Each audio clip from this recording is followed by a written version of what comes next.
I'm calling the committee meeting back into order. It appears that we've got all sites connected at this point.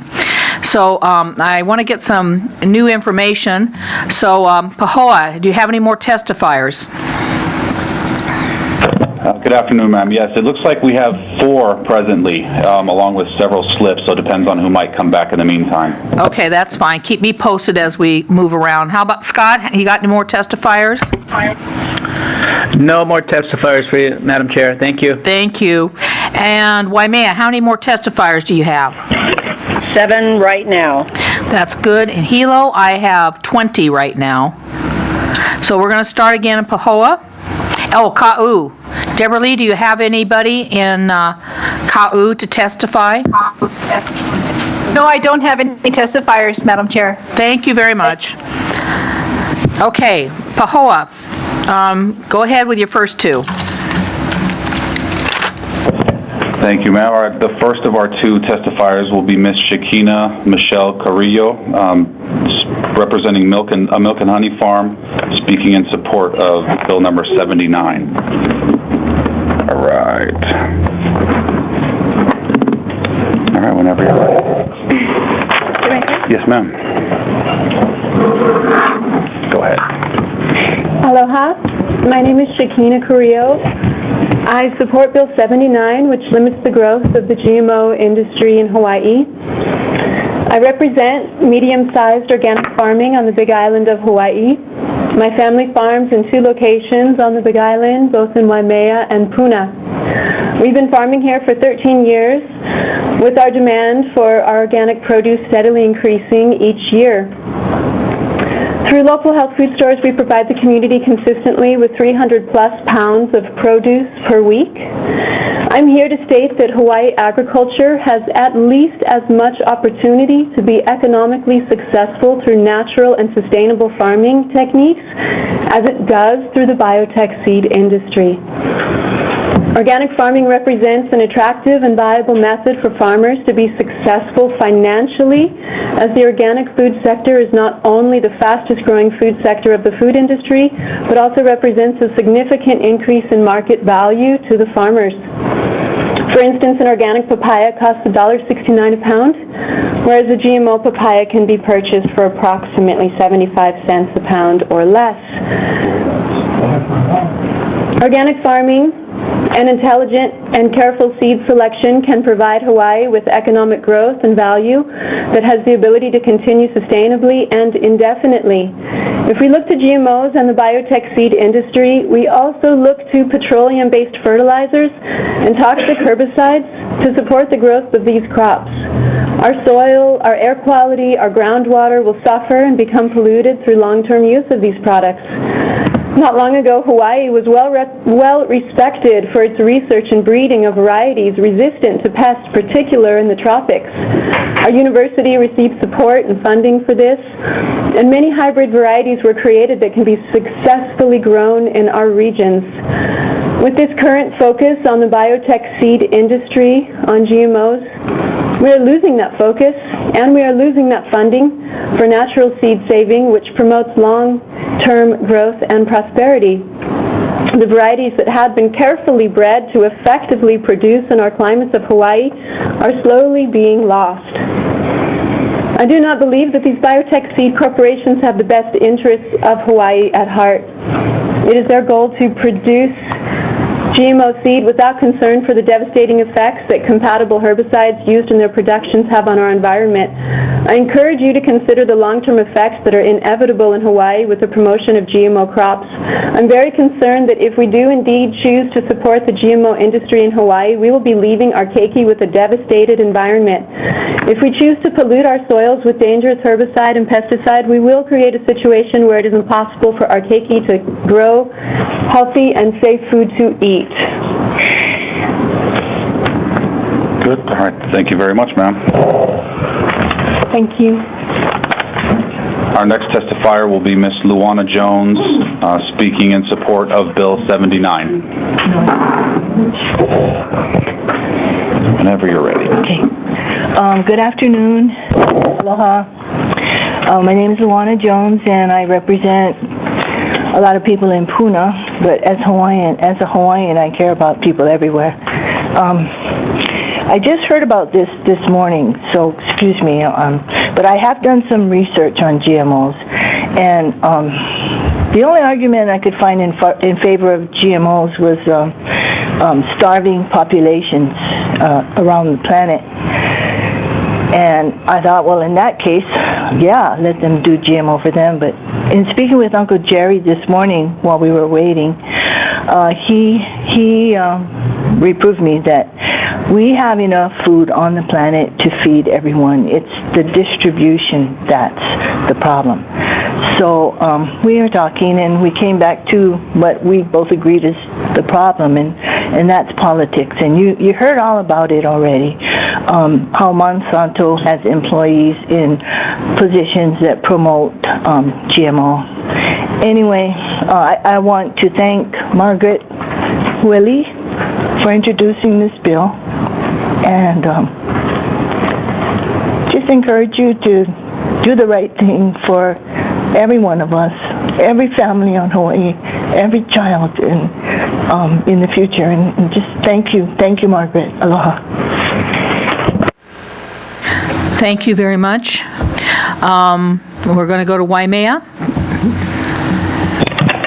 I'd like to introduce Daschle Kerr. He's in support of Bill 79, and he represents Hawaii Institute of Pacific Agriculture. Aloha, council members. My name is Daschle Kerr. I'm the executive director of the Hawaii Institute of Pacific Agriculture. We're an agriculture institute up in Kohala dedicated to training the next generation of young farmers. And I'm so excited to be here today to testify in favor of this bill that is going. This is a huge monumental opportunity for the island. Our role as the institute, I really see us creating the next wave of green jobs on this island. And the introduction of GMOs and the corporations' rule on this island would totally destroy that opportunity to create a whole slew of green jobs and occupations for a generation of young people that really need employment on this island. So this is a huge opportunity for our island youth. We've educated almost 300 youth in Honoka'a Middle and Kohala High School on gardening and nutrition, and this movement is growing, and it's growing fast, and we need your support now. Many people have been talking about the problems with GMOs, environmental, health problems, and I was thinking not to go so much into that, but I do want to leave you with a little story. National Geographic did a great article on Punjab, India, where basically these GMOs came in, the corporation said they were going to increase yields. They came to these lands, and initially yields did increase, but rapidly soil quality decreased, and they needed more chemical inputs, more pesticides. 20 years later, they left this region in India as a wasteland with contaminated soil, contaminated water. We do not want this for our precious Aina here, and I think it would be a huge detriment to tourism because tourists, like Japanese and Europeans are looking for GMO-free food. They've already banned it in their countries. They're coming to the island for a pure experience, to really experience the freshness and vitality of pure water and pure land. So again, this bill is so crucial to support. In addition, there's been some debate about health issues, but it's so clear that the food that the multinational corporations is producing with these GMO commodity crops is leading to a massive health epidemic, which is affecting the whole globe. We now have 2 billion people with diabetes and obesity globally. We're expecting 1 in 3 youth to contract childhood diabetes and a lower life expectancy. This is unacceptable, and to say that this food system is producing good quality food that's going to nourish our keiki is just not realistic. So again, I urge you to support the bill. Lastly, I just want to again touch on the economics that you guys, it's such a monumental bill, and it's a huge opportunity for the island to really create a very lucrative niche market providing the freshest, purest, most organic, GMO-free foods and medicines for the world, and guarantee Whole Foods will buy these all across the country. Numerous nations, our Agriculture Institute, we have people wanting to buy thousands of pounds of fresh turmeric and ginger. So please support this bill. Thank you. Thank you. I'd like to introduce Bryce Kerr, who represents himself, and he's in support of Bill 79. Aloha. I'd like to thank the council members for letting me give testimony. I'd like to thank Margaret Wille for introducing the anti-GMO bill, Bill 79. My name is Bryce Kerr. I'm an agricultural student at the Hawai'i Institute of Pacific Agriculture in North Kahua. The main thing that I've learned farming here in Hawaii is how food is medicine, farming organic, wholesome food. And I don't consider GMOs to be real food. Real food is not created by man in a laboratory. I think that GMOs need to stay off the island to preserve the delicate ecosystems here. I'm worried that big business will create pressure on the on like tourism, because sorry. Take your time. Like, because tourists might want to be able to escape the mainland and like all the smog and everything, so they come and they experience aloha with everybody, and they experience the pristine land, the fresh air, the fresh water, and the rich soil. And if we're going to grow GMOs and spray pesticides, we're going to destroy that land, and it's not going to be beautiful, and people won't want to come here. So that was my point. And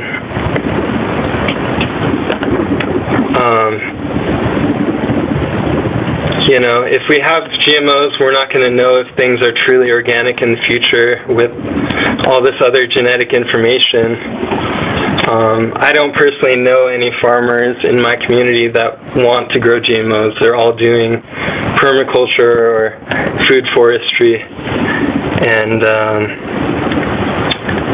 you know, they all save their own seed. And with Monsanto seed, you know, you have to buy from them every year. So, you know, I'm in support of this bill, sustainability and seed saving. I guess I'm going to wrap it up there. Mahalo nui. Aloha.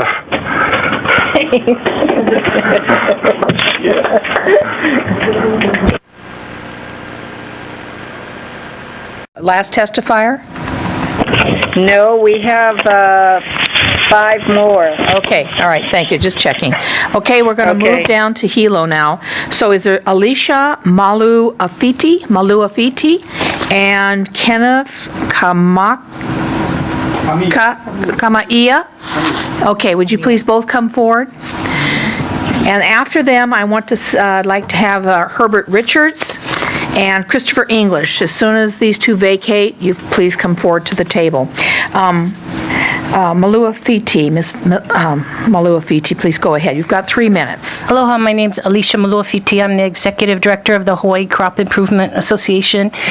We are seeing incredible developments in crop research that's really transforming farmers' lives. These technologies allow farmers to adapt and survive environmental challenges and innovations that mean farmers can be more productive. While critical dialogue is absolutely important, the debate is only constructive when it's based on scientific evidence.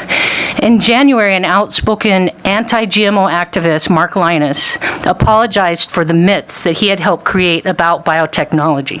He apologized for the scare tactics he and his peers used to fill tabloid headlines and for leading efforts to destroy crop research. He admitted that his previous views were anti-science, but once he devoured the peer-reviewed articles and scientific data, he acknowledged that the inconsistency between his position on climate change and his rhetoric on GMOs. Because I have here 600 independent peer-reviewed studies for every single statement statement about biotechnology made here today. It is addressed in here. And these are journals such as the Journal of Animal Science, Nutrition and Physiology, Toxicology, Veterinary Science, Food Science. Then I can make this available to you. There is overwhelming scientific evidence. Most importantly of all, Linus apologized for contributing to the depriving of poor farmers of the valuable, potentially life-saving technology used successfully by most of us in the rich world.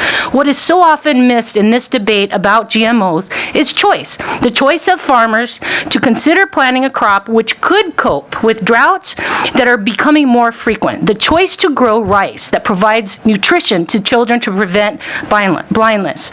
And put simply, it's really about a choice that we in the United States and we here in Hawaii are taking for granted. Today, there are over 17 million farmers growing genetically engineered crops. More than half of these crops are being grown in the developing world. We expect there to be another 6 million farmers in the next 20 years to be using this technology. These voices, however, are rarely heard. I don't expect us on the Big Island to even understand the challenges that they are facing. Clearly, we don't. But with respect to this technology, the rainbow papaya is one of our most fantastic and incredible scientific innovations in the world. Your rainbow papaya is held above all other technology and enhancements. And the folks who are not here today are the 150 papaya farmers who could not be here to testify, who are out on their farms. And we're so lucky to have someone like King Kamiya from the Papaya Industry Association to really get you to understand how important papaya is, not just to the state, but to the world. Thank you. Sir, please go ahead. Madam Chair, Ford. Sir, there's a bar at the base of the microphone. Yeah, that's it. Thank you. Give your name, please. My name is Kenneth Kamiya, and I am a papaya farmer from the North Shore of Oahu. I strongly oppose Bill 79. I have been farming papaya for over 40 years, and I have been an active member of the Hawaii Papaya Industry Association. Over this period, I served as president many times, and I am very proud to have been a part of supporting and promoting the use of science and biotechnology to save our papaya industry from extinction. As you already may be aware, 90% of Hawaii's papayas are produced here on the Big Island, which provides a major economic impact to local farmers and associated companies. To attempt to throttle our comeback after years of struggling to survive the devastating papaya ring spot virus, it is a blatant idiocy to the proponents of Bill 79. Our rainbow papaya and its derivatives are the best in the world, and all indications suggest that with continuous effort, we can achieve the international and national prominence that it well deserves. Placing hurdles on fear-mongering and precautionary principle puts an unnecessary burden directly on our hard-working papaya farmers with lower returns, stigmatizing a worthy profession, and a profession we should all be encouraging rather than denigrating. I urge you to put Bill 79 in the recycle bin where we can realize some return on wasted time and effort. Thank you. Pahoa?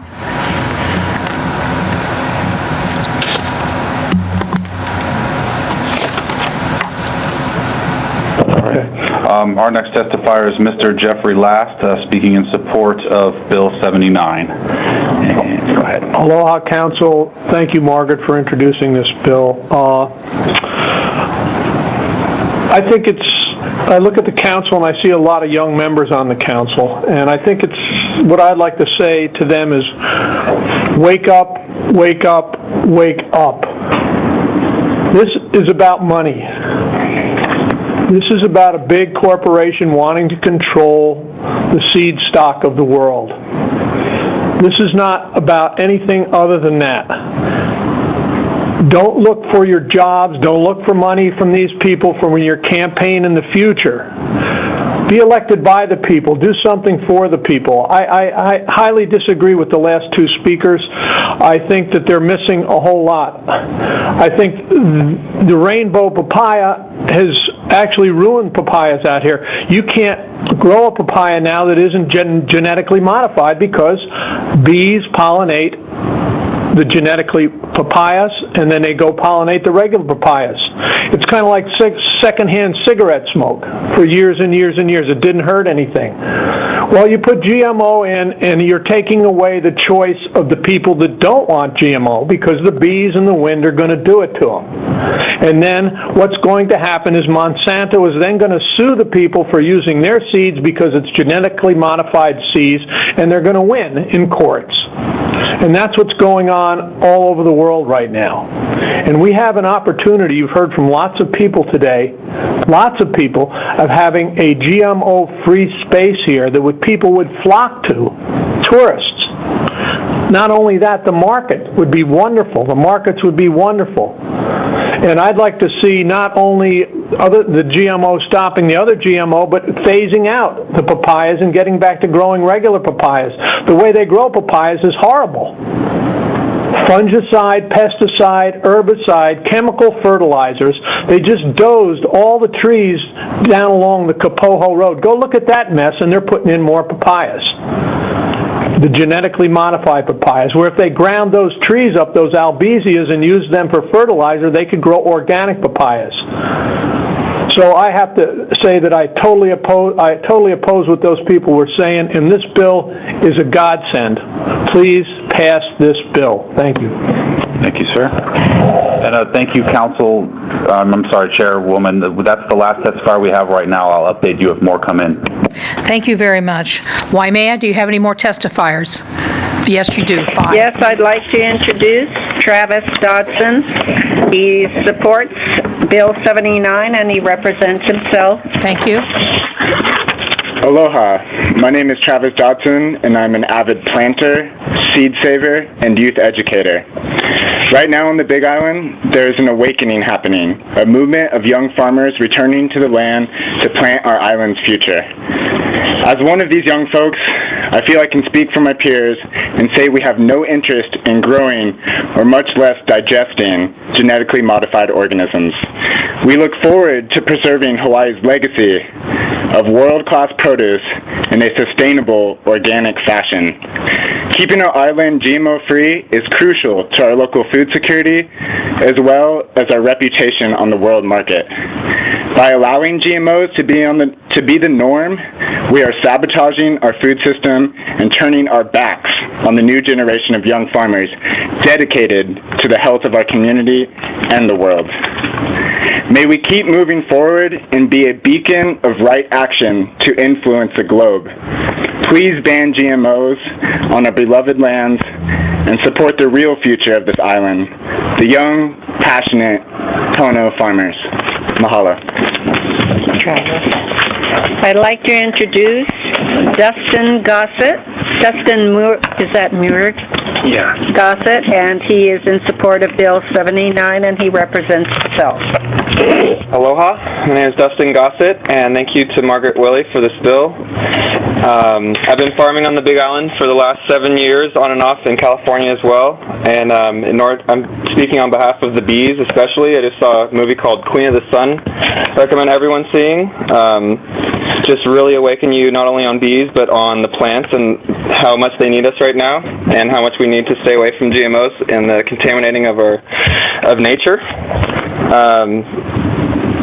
In order to protect and preserve the main pollinators of this island and around the world, we as stewards of this land and as stewards of Mother Earth need to make sure that there is healthy food for them, the bees, in the form of healthy plants, flowers, and pollen to ensure our own well-being and health, and to ensure the health and prosperity of our future children and elders, so that we can eat food and make medicine that will help us grow and evolve in this awakening that we as a human race are approaching.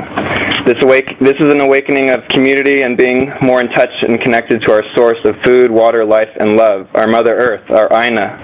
If we want to continue to eat food and feed one another on this planet, I feel that the experimenting of GMO crops of all kinds, as well as the spraying of Monsanto's Roundup along all the roads and all the trails from Waipio to Waimanu and I've just seen it everywhere, needs to stop for our Aina. We need to make right with the land and make right with ourselves and each other. Malama Aina, Malama Pono.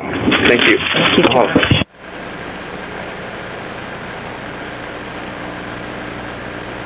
Thank you. We're back here in Kona. Mr. Richards. I'm sorry, we're in Hilo. I'm sorry. You are definitely on. I'm off. Aloha, Chair Ford and members of the committee. My name is Herbert M. Tim Richards III. I'm a third-generation North Kohala rancher, veterinarian, and immediate past president of the Hawaii Cattlemen's Council. Currently, I'm the president and general manager of Kahua Ranch Limited. As a rancher and veterinarian, I strongly oppose Bill 79, prohibiting genetically modified products from being propagated, cultivated, raised, or grown on the island of Hawaii. This bill wants to restrict and regulate the use of GMO technology and associated propagation, though it would allow for the use of the products in our county derived from the propagation elsewhere. There are many examples of the value of GMO technology helping our society. Close to home is our papaya industry saved by this. Almost as close are the over 100,000 diabetic patients in our state treated daily with insulin derived from GMO technology. In the early 1980s, using GMO technology, DNA was inserted into E. coli bacteria, and a pure form of human-derived insulin became available. This replaced the less pure animal-derived insulin. Today, globally, almost all insulin used is derived via this technology. As we look to the future with advancements in medical research, it is highly probable genetic therapy will become commonplace. It would appear this bill would also restrict that in our county. There's no rational science-based reason to limit the growing or consumption or use of GMO products. The growing and consumption of GMO crops is one of the most regulated industries in the United States, regulated by FDA, EPA, and USDA. All types of farming and ranching should be recognized and supported. Natural, organic, conventional, and cutting edge. Market demand, not government regulation, should direct and dictate both the type of agriculture and any label requirements. Choice should be left up to the individual. Thank you for your time. Aloha, Committee Chair Ford and members of the committee. My name is Chris English. I'm a Big Island rancher and currently serve as Vice President of the Hawaii Cattlemen's Council. The Hawaii Cattlemen's Council is the statewide umbrella organization of the 5 county-level cattlemen's associations. Our over 130 member ranchers represent over 60,000 head of beef cows, more than 75% of all the mother cows in the state. Ranchers are stewards of approximately 25% of the state's total land mass. The Hawaii Cattlemen's Council strongly opposes Bill 79. The Hawaii Cattlemen's Council supports all types of farming and ranching, natural, organic, conventional, and cutting edge, and does not try to endorse one over the other. We don't see that the advancement of one type should be at the risk or detriment of the other. In fact, in the beef industry, we believe it is detrimental for all if one attempts to market their product by saying or implying that the other is bad for consumers. We believe we need to support each other and market our own niche with sensitivity. As you may know, over 90% of Hawaii's calves are shipped to the mainland for pasture and feeding. While in Hawaii, we have a growing demand for local beef, the past 8 years of drought has simply not allowed us to keep more cattle here for finishing and consumption. It has been very challenging. Our industry continues to work on securing favorable water rates for irrigating pasture for grass finishing. But we may also need to rely on growing our own grain and or silage to supplement the finishing stage. Without reliable year-round grass or feed, we cannot keep much more cattle here for finishing. If we have to grow corn or other crops for silage, there's a good chance that some of those crops may need to be from GMO seed. In the past, people have tried to grow feed grain in Hawaii, and it simply could not be done affordably because varieties available would not grow well or economically in the tropics. Grain grows best in the grain belt of the United States. However, with the technology available today, there is an excellent chance that a variety could be developed to grow grain economically in our environment, as it has been in many other areas of the world. Almost 80% of the beef cattle produced in the state and nearly 100% of the dairy cattle are on the island of Hawaii. Ranchers and dairymen cannot sit by idly while an anti-GMO bill like this threatens our families and livestock businesses. We are very interested in finishing more cattle at home, particularly on grass, and to play our part in contributing to the food sustainability for Hawaii. Mahalo for giving me the opportunity to testify. Thank you, gentlemen.